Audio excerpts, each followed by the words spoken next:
Everyone, कैसे हो सब? बढ़िया, सब मस्त मजे में। तो बच्चा, उम्मीद करती हूँ कि सभी बच्चे घर में होंगे स्वस्थ मस्त और थोड़ा थोड़ा सा पढ़ाई में व्यस्त, है ना? अगर ऐसा नहीं है तो आज आपको हम करने वाले हैं व्यस्त अनरेवल नीट पर, जहां पर आपको हर साल जितने भी प्रीवियस ईयर क्वेश्चंस आए हैं उनका बहुत ही डिटेल के साथ एनालिसिस करवा कर यहाँ पर क्वेश्चन सॉल्व करवाएंगे। और जो बच्चे मुझे नहीं जानते हैं उन्हें बता दूं, मैं हूं नवजोत कौर, आपकी केमिस्ट्री की एजुकेटर, जो कि आपको नीट यूजी की कैटेगरी में करने वाली है ट्रेन। तो फटाफट से दिमाग के चक्षु खोलकर और कॉपी पेन निकाल कर शुरू कर लो मेरे साथ कहानी मेरी ज़बानी। तो बच्चों, आपको लेकर चलते हैं अनअकैडमी की स्पेशल सब्सक्रिप्शंस की ओर, जहां पर आप प्लस और आइकॉनिक दोनों का फायदा उठा सकते हैं। तो अगर आप प्लस कोर्स लेते हैं तो आपको हर टॉप एजुकेटर की वीडियो पर अनलिमिटेड एक्सेस मिलता है और यहाँ पर एक वेल स्ट्रक्चर कोर्स के साथ आपको पढ़ाया जाता है, लाइव टेस्ट क्विजेज होते हैं और आइकॉनिक में सारे प्लस फीचर्स तो आपको मिलेंगे ही मिलेंगे, पर आपको यहाँ पर पर्सनल लेवल पर गाइडेंस मिलेगी, यानी एक पर्सनल मेंटर आपको दिया जाएगा जो कि आपके सारे डाउट का करेगा फुल टू सफाया। तो यहाँ पर आपको लेकर चलती हूँ प्राइजेस की ओर। जैसे कि आप देख सकते हैं कि प्लस सब्सक्रिप्शन में 12, 18 और 24 मंथ का सब्सक्रिप्शन है, जहां पे पर मंथ की कॉस्ट आप लोग की स्क्रीन पर है। तो अगर आप इंटरेस्टेड हो तो आप नवजोत 10 कूपन कोड का इस्तेमाल कर 10% का डिस्काउंट यहां पर प्रिवेल कर सकते हैं। और साथ ही साथ अगर आप चाहते हो कि आपको एक पर्सनल मेंटर मिले और अनअकैडमी के ब्रांडेड नोट्स यानी रंग बिरंगे नोट्स आपके घर तक पहुंचे, तो आप यहां पर नवजोत 10 कूपन कोड का इस्तेमाल कर आइकॉनिक सब्सक्रिप्शन भी प्रिवेल कर सकते हैं। तो आपके लिए इतना ही। अब चलते हैं आगे क्वेश्चंस की ओर।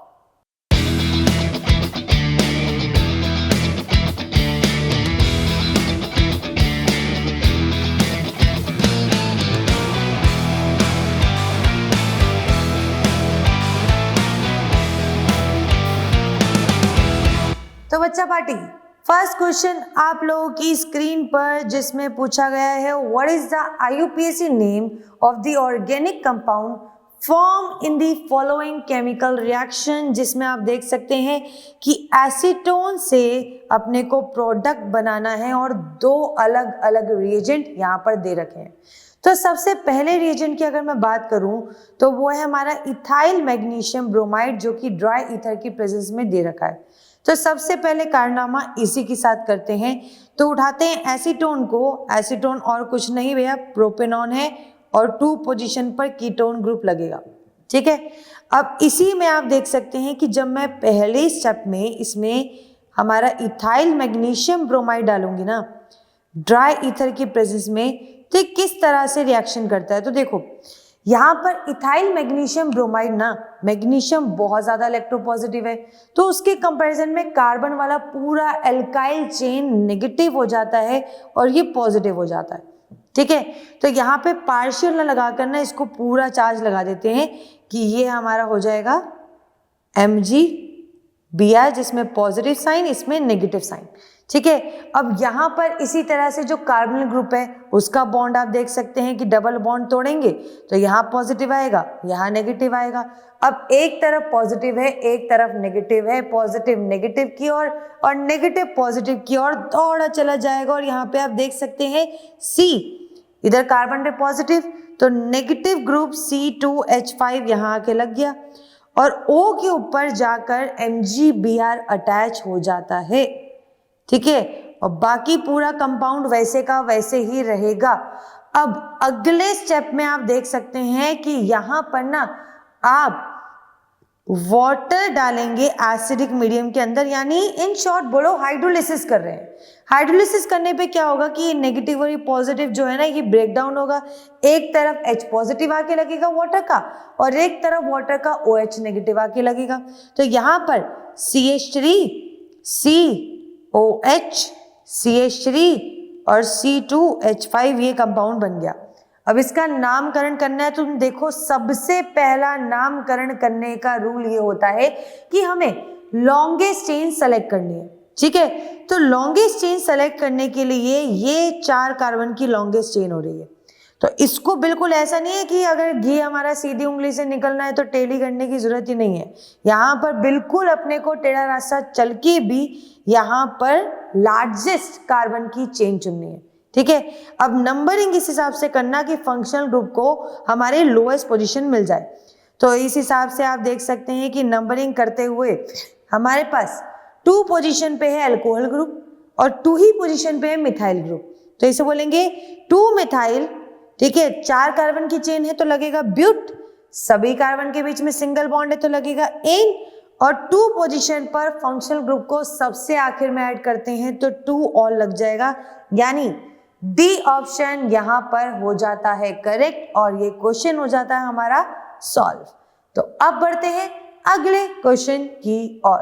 तो बच्चा पार्टी सेकंड क्वेश्चन आप लोगों की स्क्रीन पर जिसमें पूछा है कि नोबल गैसेस जो है ना हमारी, वो गैसेस जिनकी इलेक्ट्रॉनिक कॉन्फ़िगरेशन पूरी तरह से कंप्लीटली फिल्ड होती है, तो इनका नामकरण करा है because of their inertness towards reactivity.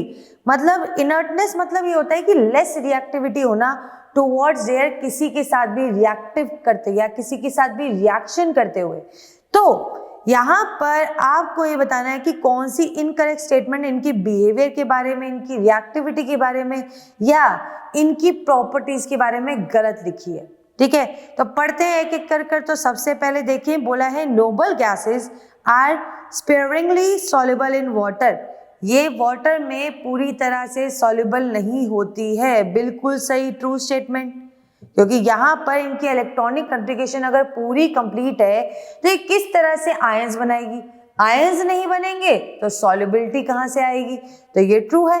अब दूसरी चीज बोली है कि नोबल गैसेस है वेरी हाई और हाई मेल्टिंग भी और बॉइलिंग पॉइंट भी।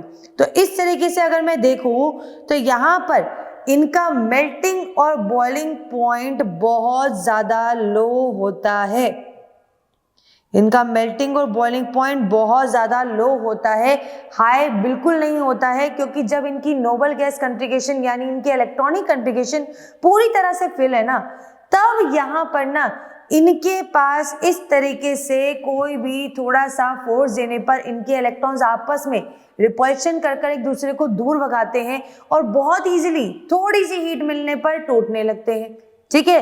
तो ये थोड़े से मतलब जो इनकी इनर्टनेस है उसमें थोड़ी सी तुमने आग लगाई ना तो ये बहुत आसानी से पिघल जाएगी और बॉयल भी हो जाएगा, ठीक है। तो ये स्टेटमेंट हमें अभी तक मिली है गलत। अब आगे देखते हैं, बोले noble gases have very weak dispersion forces. अब देखो, किसी के साथ रिएक्ट ना होना, किसी के साथ मेल जोल नहीं बनाना, किसी के साथ बात नहीं करना, तो ऐसा नोबल गैस का बिहेवियर है।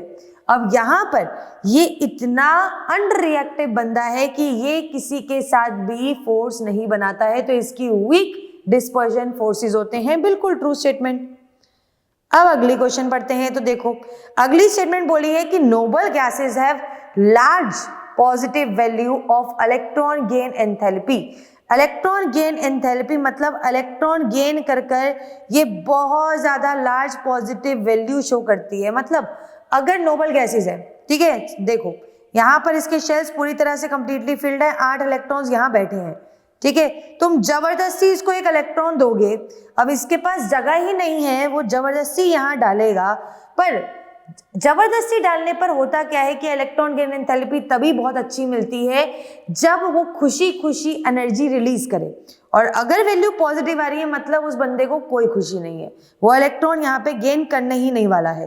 तो यहाँ पर इलेक्ट्रॉन गेन एंथैल्पी इसलिए बहुत ज्यादा लार्ज पॉजिटिव आती है और हमें चाहिए कि ये खुशी महसूस करे। इलेक्ट्रॉन गेन एंथैल्पी बहुत ज्यादा लार्ज है, तो यहाँ पर इसलिए अगर किसी की लार्ज पॉजिटिव वैल्यू आ रही है यानी वो बहुत मुश्किल से इलेक्ट्रॉन गेन कर पा रहा है, तो ये भी बिल्कुल ट्रू बोल रखा है। तो यहाँ पर आप देख सकते हैं जो इनकरेक्ट स्टेटमेंट हमें मिली है वो है बी वाली। तो इसी के साथ ये क्वेश्चन भी होता है सॉल्व। बढ़ते हैं अब नेक्स्ट क्वेश्चन की ओर। तो क्वेश्चन नंबर 3 आप लोगों की स्क्रीन पर, जिसमें आप देख सकते हैं कि आपको pKb वैल्यू दे रखी है डाइमिथाइल अमीन ग्रुप की और pKa वैल्यू दे रखी है एसिटिक एसिड की, ठीक है।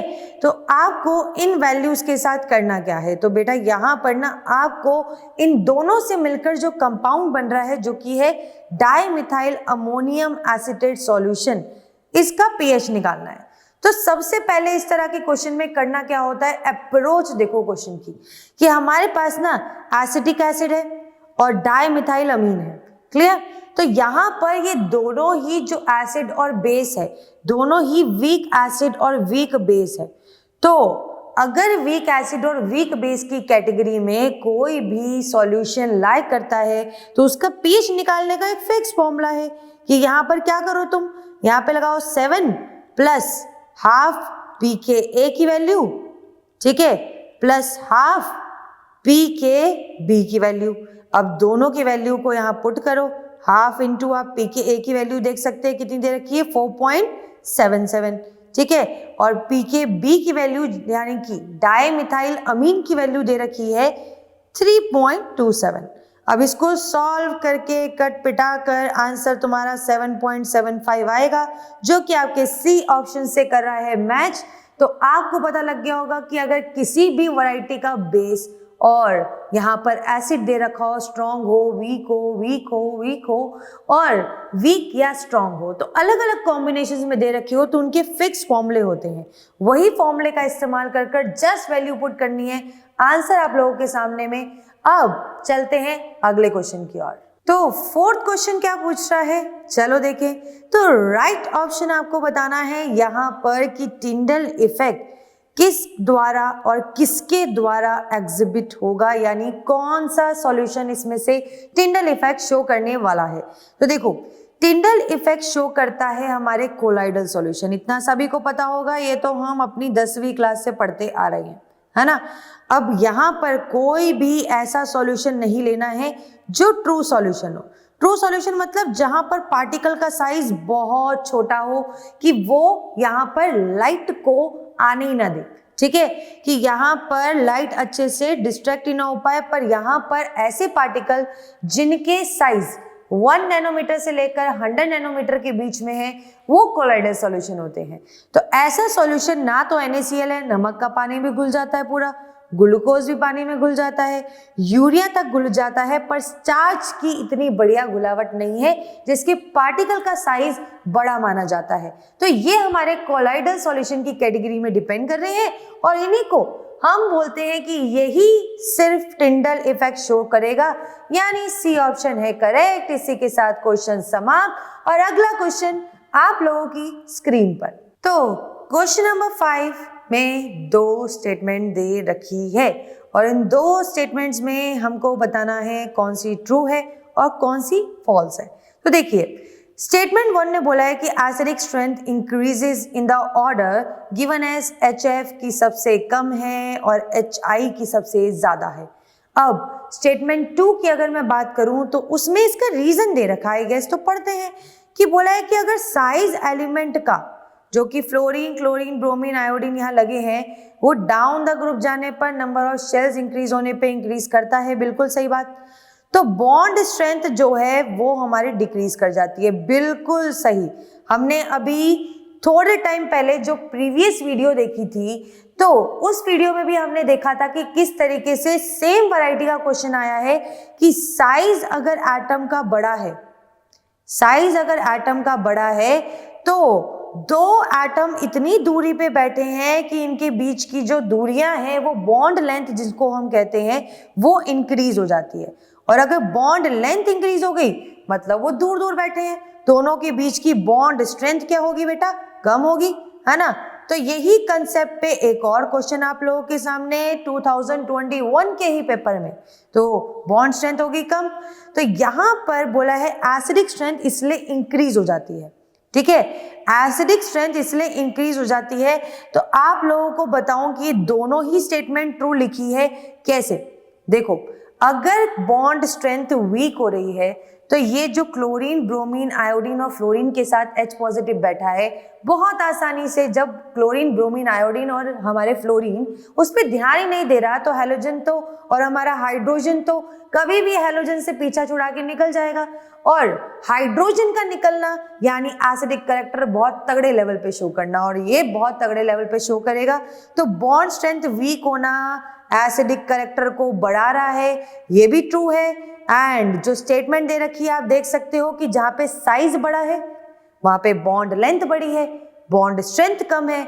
बॉन्ड स्ट्रेंथ कम है तो H पॉजिटिव आसानी से जाएगा, तो इसकी एसिडिक स्ट्रेंथ सबसे ज्यादा और इसकी सबसे कम, तो दोनों ही ट्रू स्टेटमेंट है। तो करेक्ट ऑप्शन आ गया है ए, और इसी के साथ ये क्वेश्चन भी होता है सॉल्व। बढ़ते हैं अपने छठे क्वेश्चन की ओर।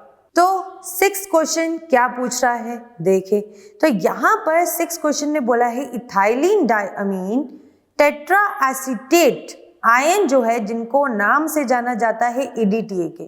तो EDTA कैसा कॉम्प्लेक्स है, अब तुम देखो कि कोऑर्डिनेशन कंपाउंड का सबसे बेसिक पॉइंट कि लिगेंड के बारे में अगर जानकारी है तो इस क्वेश्चन में +4 मार्क्स हमारे पक्के हैं।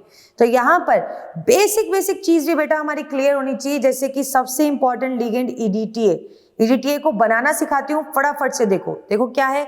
इथाइलिन मतलब CH2 और CH2 इथीन से बना है, ठीक है।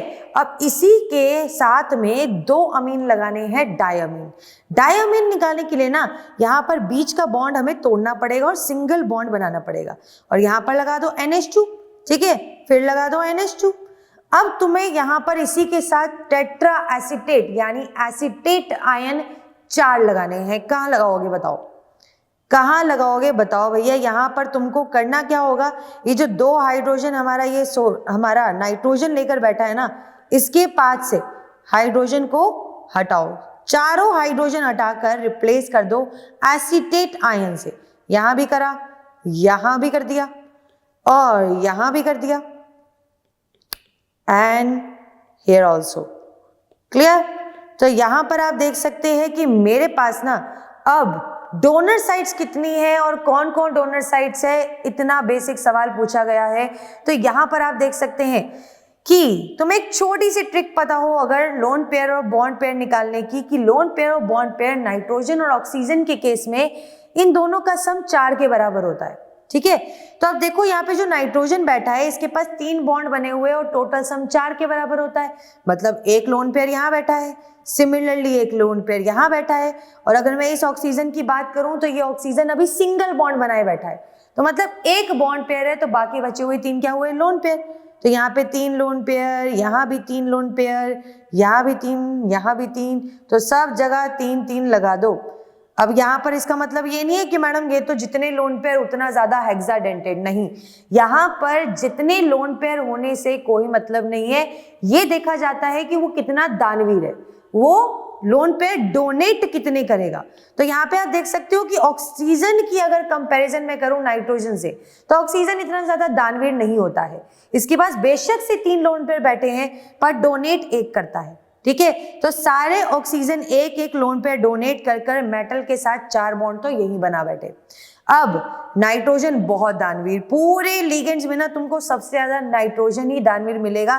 देखो बेचारे के पास एक ही लोन पेयर था, उसने वो भी डोनेट कर दिया, तो यहाँ पर बॉन्ड बनाने में सबसे ज्यादा दानवीर यही हमारा साबित हुआ।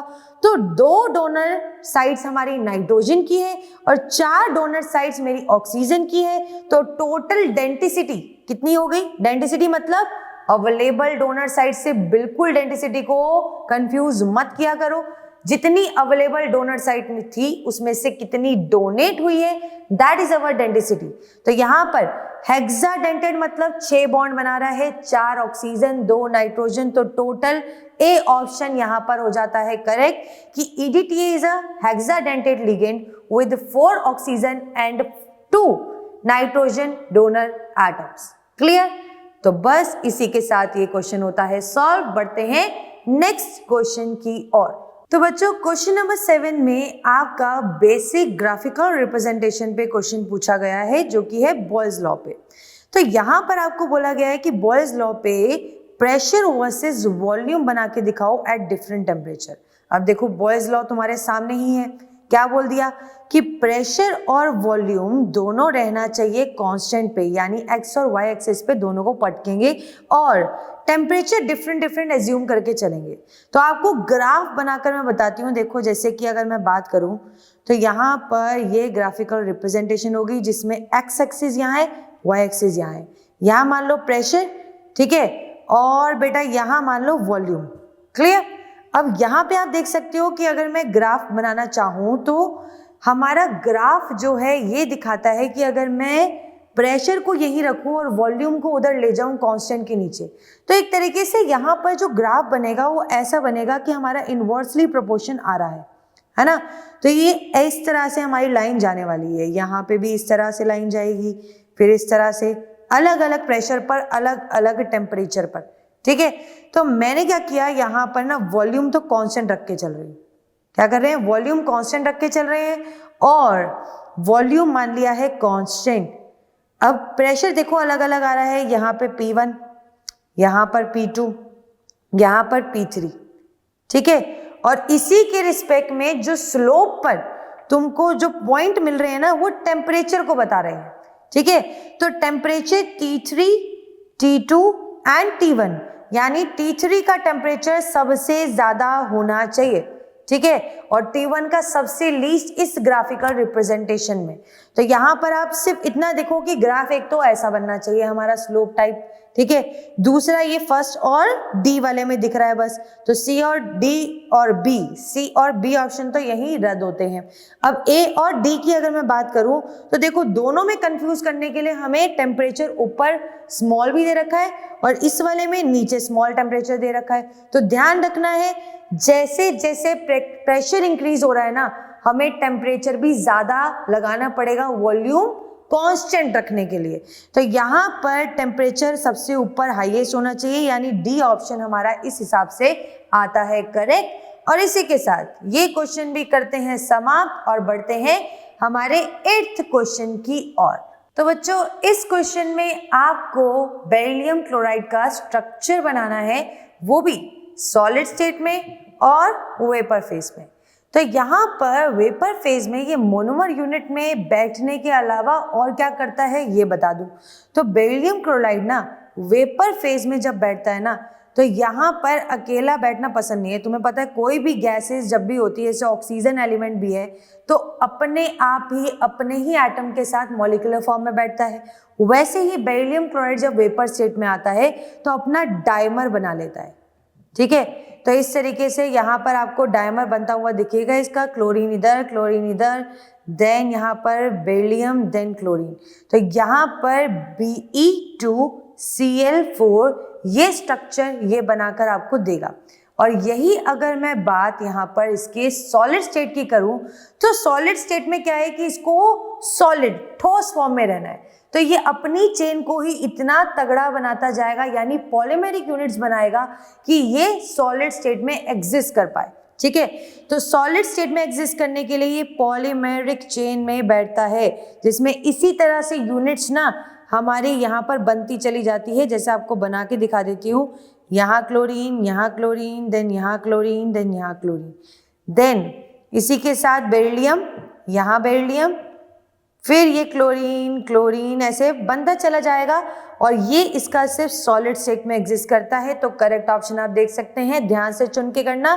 पहले सॉलिड स्टेट पूछा है, फिर वेपर फेज पूछा है। तो सॉलिड स्टेट में चेन की फॉर्म में, चेन की फॉर्म में, बोथ में नहीं, सिर्फ में सॉलिड में, और वेपर में डायमर की फॉर्म में। तो यहाँ पर आ जाएगा डायमर, यानी करेक्ट ऑप्शन आ जाएगा ए वाला। क्लियर?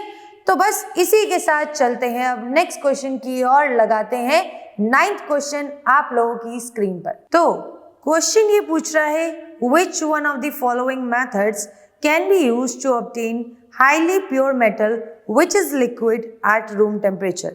तो हमें ये बताना है कि कौन सा मेटल इसमें से एक तो लिक्विड स्टेट में एग्जिस्ट करे रूम टेम्परेचर पर, और दूसरा उसको हम प्योर तरीके से एक्सट्रैक्ट कर पाए, हाईली प्योर तरीके से, किस पर्टिकुलर गिवन 4 मेथड्स में से एक्सट्रैक्ट करेंगे।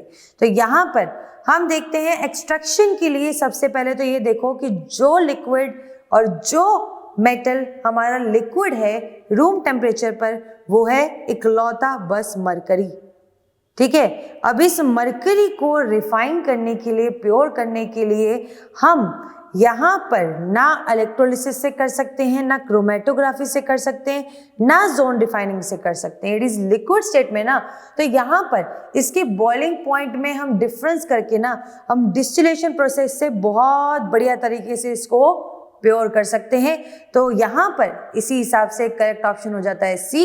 और इसी के साथ बढ़ते हैं अपने 10th क्वेश्चन की ओर। तो क्वेश्चन ये बोल रहा है कि कौन सा कंपाउंड ऐसा है जो कि आपको मेटामेरिज्म करके दिखा देगा। तो चलो भैया इसके देखें जलवे की कौन सा ऐसा है। तो सबसे पहले तो ये जान लो कि मेटामेरिज्म दिखाने के लिए ना आप लोगों को ये पता होना चाहिए कि जो ये मेटामेरिज्म कंपाउंड है और मेटामर्स जो बनते हैं वो एस्टर, ईथर्स या फिर कीटोन्स दिखाते हैं। इसका मतलब ये कि जिसमें कार्बन कार्बन के बीच में O लगा हो। ठीक है, तो यहाँ पर COO ग्रुप हो, C और CO के बीच में हो, C डबल बॉन्ड O लगा हो, ऐसे ग्रुप्स वाले दिखाते हैं। तो पहला वाला तो यही रद्द हो जाता है कि ये तो दिखाएगा नहीं क्योंकि ऑक्सीजन नहीं है इसके पास। क्लियर। दूसरी चीज, अब अगर मैं सेकंड और थर्ड वाले की बात करूं तो ध्यान से देखना, एक कंपाउंड ऐसा बन सकता है, ठीक है, और एक कंपाउंड ऐसा बन सकता है। कोई दोनों में फर्क है क्या? कोई दोनों में फर्क है। अगर मैं C3H8O की बात करूं तो यहाँ 3 हाइड्रोजन, यहाँ 2 हाइड्रोजन, 5 हो गए, 3 यहाँ। अब ऐसे ही मैंने ऑक्सीजन को यहाँ से उठाकर यहाँ कर दिया। मेटामर्स ऐसे ही बनते हैं कि हम जो ऑक्सीजन के आसपास जितने भी पॉलीवेलेंट एटम्स लगे हुए हैं ना, उन पॉलीवेलेंट एटम्स को अलग अलग पोजीशन पर लगाकर देखें। तो यहाँ पर इस तरफ से भी दूसरी पोजीशन आ रही है, इस तरफ से भी दूसरी पोजीशन आ रही है, तो ये तो बिल्कुल रद्द हो गया। हमें अलग अलग पोजीशन पे ऑक्सीजन मिलना चाहिए। सेम ये 3 कार्बन में हमेशा ऐसे ही करेगा, सेकंड पोजीशन पे ऑक्सीजन लगाएगा जो कि हमारे मेटामर्स को मंजूर नहीं होगा।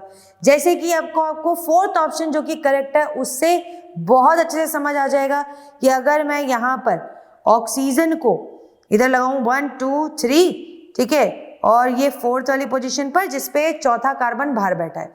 अब ऐसे भी कर सकती हूँ, बिल्कुल बीचों बीच लगा दिया, है ना, तो पोजीशन चेंज हुई कि नहीं ऑक्सीजन की, और उसके आसपास बैठे हमारे कार्बन के एटम्स बदले कि नहीं। इस तरफ इधर 1 है, इस तरफ 3 है, इधर देखो इधर 2 है, इधर 2 है।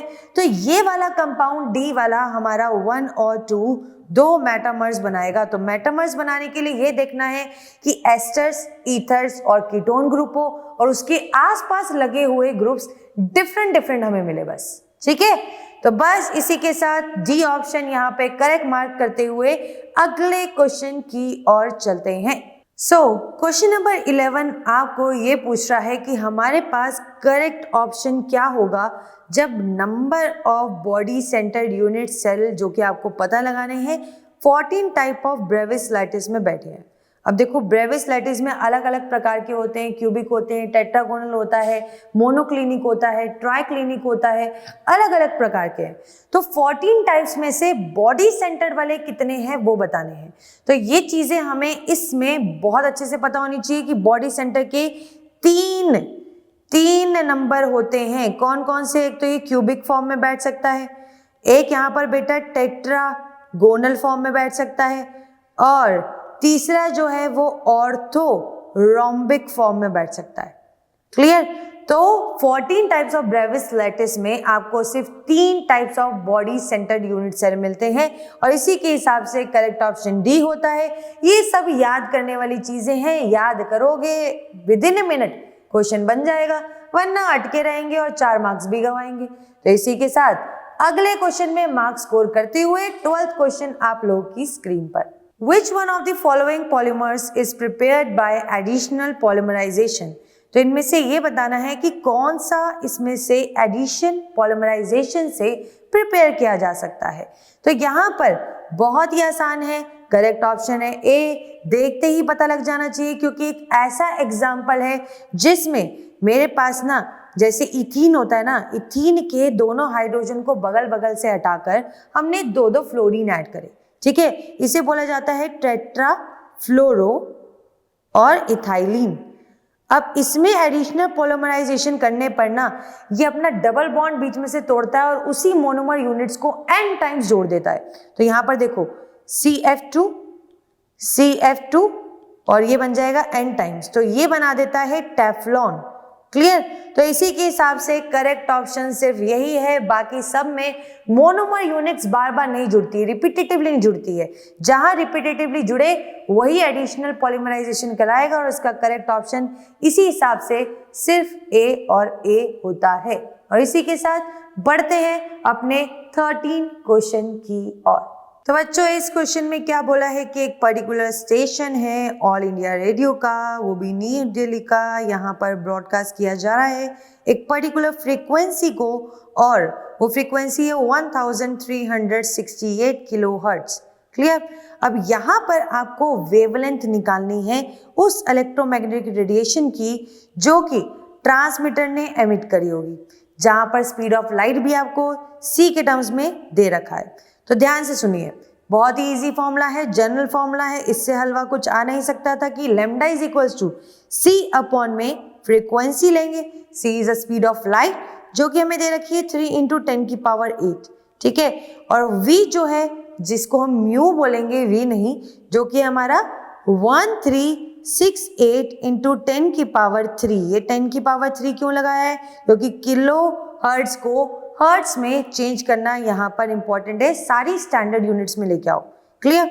अब यहाँ पर तुमको जो मिल रहा है वो मिलेगा 219.298, ठीक है। अब यहाँ पर जो स्पीड ऑफ लाइट थी वो मीटर पर सेकंड में थी, तो वेवलेंथ भी हमारी बेटा मीटर में आएगी, ठीक है, सेंटीमीटर में मत करना। अब यहाँ पर तुम्हें राउंड ऑफ करने का खेल बहुत अच्छे से करना है। तुम्हें 219.2 भी दे रखा है आंसर में, 219.3 भी दे रखा है। अगर एक पॉइंट के बाद निकाल के छोड़ दोगे तो बी ऑप्शन मार्क करके आओगे और नेगेटिव मार्किंग हो जाएगी। तो पूरा 2-3 डेसिमल तक सॉल्व कर राउंड ऑफ करके किया करो। तो यहाँ पर इसे राउंड ऑफ करने पर आप देख सकते हो कि 29 का क्या हो जाएगा 30, तो आ जाएगा 3, है ना। तो 219.3 मीटर यानी करेक्ट ऑप्शन आएगा ए। और इसी के साथ ये क्वेश्चन होता है यहीं पे समाप्त और अगले क्वेश्चन की ओर बढ़ते हैं तेजी से। तो क्वेश्चन नंबर 14 क्या बोल रहा है कि which of the following reaction is a metal displacement reaction here. तो मेटल से मेटल को ही डिस्प्लेस करना है और कुछ भी यहाँ पर डिस्प्लेस नहीं होना चाहिए, बस इतनी चीज का ध्यान रखना है। देखो ए ऑप्शन और डी ऑप्शन को तो पहले ही रॉन्ग कर दो, क्योंकि यहाँ पे एक सिंगल रिएक्टेंट खुद को तोड़कर अलग अलग प्रोडक्ट बना रहा है। तो this is the example of decomposition reaction, ठीक है। अब आते हैं बी और सी पर। तो बी को देखो कि क्रोमियम एल्यूमिनियम से यहाँ पर डिस्प्लेस होकर एल्यूमिनियम ऑक्साइड बना रहा है और क्रोमियम को यहाँ से लात मार के बाहर निकाल देता है। तो इसे बोलते हैं typical example of metal displacement, जहां पे अगर तुम सी को टिक लगा के आयोगे तो बिल्कुल गलत हो जाएगा, क्योंकि यहाँ पर हाइड्रोजन को मेटल नहीं माना जाता है और आयरन यहाँ पर बेशक से हाइड्रोजन को डिस्प्लेस कर रहा है, डिस्प्लेसमेंट रिएक्शन भी हो रही है, पर मेटल टू मेटल डिस्प्लेसमेंट नहीं हो रही है। तो इसलिए ये ऑप्शन रॉन्ग होता है और ये होता है करेक्ट। तो इसी बी ऑप्शन के साथ चढ़ते हैं अगले क्वेश्चन की ओर। So the question here says from the following pair of ions which one is not an isoelectronic pair। इसमें से कौन सा आइसोइलेक्ट्रॉनिक पेयर नहीं है, यानी उनके पास सेम नंबर ऑफ इलेक्ट्रॉन्स नहीं होने चाहिए। तो अगर मैं बात करूं ऑक्सीजन और फ्लोरीन की, एटॉमिक नंबर होता है इसका 8, इसका होता है 9, यानी इसके पास 8 इलेक्ट्रॉन्स है और इसके ऊपर 2 नेगेटिव चार्ज और लगा दिया है, यानी इसके पास नेगेटिविटी और आई है, यानी इलेक्ट्रॉन्स और आए हैं। इलेक्ट्रॉन्स और आए हैं मतलब 2 इलेक्ट्रॉन्स यहाँ पे ऐड करो, जितना चार्ज ऊपर नेगेटिव हो उस चार्ज को यहाँ पे ऐड करके इलेक्ट्रॉन्स हमारे पास हो गए 10 और यहाँ पर 9 + 1 हो गए 10। तो ये तो आइसो इलेक्ट्रॉनिक है। अगर मैं सोडियम और मैग्नीशियम की बात करूं, 11 एटॉमिक नंबर, 12 एटॉमिक नंबर। अगर किसी के ऊपर पॉजिटिव चार्ज है और वो पॉजिटिविटी कैसे आती है, अगर हमारी लाइफ से कोई नेगेटिव बंदा जाए, है ना, यानी इलेक्ट्रॉन का रिमूवल हो। तो इलेक्ट्रॉन का रिमूवल यहाँ पे एक पॉजिटिव चार्ज मतलब 1 इलेक्ट्रॉन गया है, तो -1 करो, कितने आ गए 10 इलेक्ट्रॉन। और यहाँ देखो 12 आ रहा है और +2 चार्ज आ रहा है, तो यहाँ पर 2 इलेक्ट्रॉन निकलेंगे, 10 इलेक्ट्रॉन यहाँ भी आ रखे हैं। क्लियर? अब ऐसे तुम मैंगनीज और आयरन को देख लो। मैंगनीज का एटॉमिक नंबर होता है 25, आयरन का होता है 26। अब इसके ऊपर 2 पॉजिटिव चार्ज है, इसके ऊपर 3 पॉजिटिव चार्ज है, जितना पॉजिटिव चार्ज मतलब उतने इलेक्ट्रॉन का लॉस। तो 25 में से 2 गए 23, ठीक है, और यहाँ पर 26 में से 3 गए, आ गए 23। और यही चीज अगर मैं नीचे देखूं तो ये भी आइसो इलेक्ट्रॉनिक आ गई है। अब लास्ट ही ऑप्शन हमारे पास उम्मीद है, तो देखते हैं। आयरन +2 स्टेट में, मैंगनीज +2 स्टेट में। तो आयरन का 26 एटॉमिक नंबर 2 इलेक्ट्रॉन रिमूव करेगा, 24 इलेक्ट्रॉन्स आएंगे। और 25 एटॉमिक नंबर मैंगनीज का, और इसके ऊपर +2 ऑक्सीडेशन स्टेट है, यानी 2 इलेक्ट्रॉन रिमूव करके 23 इलेक्ट्रॉन लेकर बैठेगा। तो एक के पास है 24, एक के पास है 23, आइसो इलेक्ट्रॉनिक नहीं है। डी ऑप्शन यहाँ इसी के साथ हो जाता है करेक्ट। और हम बढ़ते हैं फिर अगले क्वेश्चन की ओर। तो बच्चों इस क्वेश्चन में आपको एक सिंपल सा रिएक्टेंट दे रखा है, जिसमें आपको कीटोन ग्रुप दिख रहा है और एस्टर ग्रुप दिख रहा है, ठीक है। अब इसमें NaBH4 डाल रखा है इथेनॉल की प्रेजेंस में। अगर इस रिएजेंट का हमें इस्तेमाल नहीं पता तो ये रिएक्शन बहुत ही मुश्किल लगने वाली है, पर है नहीं। तो आपको बता दूं कि ये रिएजेंट बहुत ही बढ़िया गुड रिड्यूसिंग एजेंट है, ठीक है। अब रिड्यूसिंग एजेंट मतलब नहीं कि लाइन में जो आए सभी को रिड्यूस कर दे, नहीं, सिर्फ एल्डिहाइड एंड कीटोन्स को रिड्यूस करता है ये हमारे अल्कोहल में, क्लियर। बाकी जितने भी एस्टर हो, ईथर हो, ठीक है, इन सब को रिड्यूस नहीं करेगा, इवन अमाइड्स को भी नहीं करेगा। तो यहाँ पर आप देख सकते हो ये एस्टर ग्रुप है, इसको रिड्यूस नहीं करने वाला। कीटोन ग्रुप है, इसको रिड्यूस करेगा अल्कोहल में। तो आप देखो यहाँ से कीटोन की जगह सिर्फ अल्कोहल ग्रुप आना है, बाकी पूरा स्ट्रक्चर सेम रहेगा। तो देख सकते हो कि कहाँ पर पूरा स्ट्रक्चर सेम है। I can see in this option number D. पक्के से। तो देखो एस्टर वैसे का वैसे ही है, और यहाँ पर हमारा कीटोन वाली जगह पर OH लग गया है, और बाकी सारे ग्रुप को कुछ भी टच नहीं किया है। तो इसलिए करेक्ट ऑप्शन यहाँ पर हो जाता है डी वाला। और इसी के साथ अब बढ़ते हैं आखिरी क्वेश्चन इस लेक्चर के, जो कि है question number 17। So this question states that कि करेक्ट ऑप्शन आपको यहाँ पर डिस्प्ले करना है, जिसमें आपको वेपर प्रेशर सॉल्यूशन का 45 डिग्री सेल्सियस पर with benzene 2 octane in molar ratio दे रखा है 3:2, ठीक है। तो 45 डिग्री सेल्सियस पर वेपर प्रेशर बेंजीन का 280 mmHg दे रखा है, और ऑक्टेन का 420 mmHg दे रखा है, और एज्यूम करना है कि आइडियल गैस इक्वेशन है, क्लियर। अब देखो यहाँ पर जैसे कि सॉल्यूशन और कॉलिगेटिव प्रॉपर्टी में हमने पढ़ रखा है कि किस तरह से रालाउट लॉ के आते ही जो भी प्योर वेपर प्रेशर होता है उसके मोल फ्रैक्शन से इंटू करते हैं, और दोनों अलग अलग कंपोनेंट्स के प्योर वेपर प्रेशर और मोल फ्रैक्शन को इंटू करके हम टोटल वेपर प्रेशर निकाल लेते थे, ठीक है। उसी हिसाब से अगर मुझे टोटल वेपर प्रेशर सॉल्यूशन का निकालना है, यानी PT की वैल्यू निकालनी है, तो मैं बेंजीन को B मान लेती हूँ और ऑक्टेन को O मान लेती हूँ, ठीक है। तो इसकी प्योर वेपर प्रेशर को इसके मोल फ्रैक्शन से इंटू करेंगे, और ऑक्टेन के वेपर प्रेशर इस लिक्विड के हमें मोल फ्रैक्शन से इंटू करना है। तो वेपर प्रेशर तो प्योर दे रखा है, बेंजीन का 280 है, ठीक है, और ऑक्टेन का कितना है 420 है। अब इनके मोल फ्रैक्शन की अगर बात की जाए तो मोल फ्रैक्शन कुछ नहीं होता कि यहाँ पर जो भी उस कंपोनेंट के नंबर ऑफ मोल्स है उसको टोटल पूरे सॉल्यूशन में जितने भी मोल्स पड़े हैं ना, जैसे ऑक्टेन और बेंजीन के पड़े हैं, तो दोनों के मोल्स को ऐड कर दो, ठीक है। जैसे आपको मोल रेशियो यहाँ दे रखा है, तो हम क्या बोलेंगे, अगर मुझे XB यानी जीटा B यानी मोल फ्रैक्शन ऑफ बेंजीन निकालना है, तो इसके मोल्स कितने दे रखे हैं, देखो बेंजीन के 3 दे रखे हैं, और टोटल अगर मैं दोनों का सम कर दूं तो पता लग जाएगा टोटल मोल्स 5 बैठे थे। ऐसी अगर मैं जीटा O यानी मोल फ्रैक्शन ऑफ O निकालूं तो ऑक्टेन का, तो गिवन मोल्स इसके 2 दे रखे हैं और टोटल नंबर ऑफ मोल्स 5 दे रखे हैं। अब इसको सॉल्व कर कर पूरा काट पिटा कर आपके पास आ जाएगा 336 mmHg। जो यूनिट ऊपर यूज की गई है वही करनी है।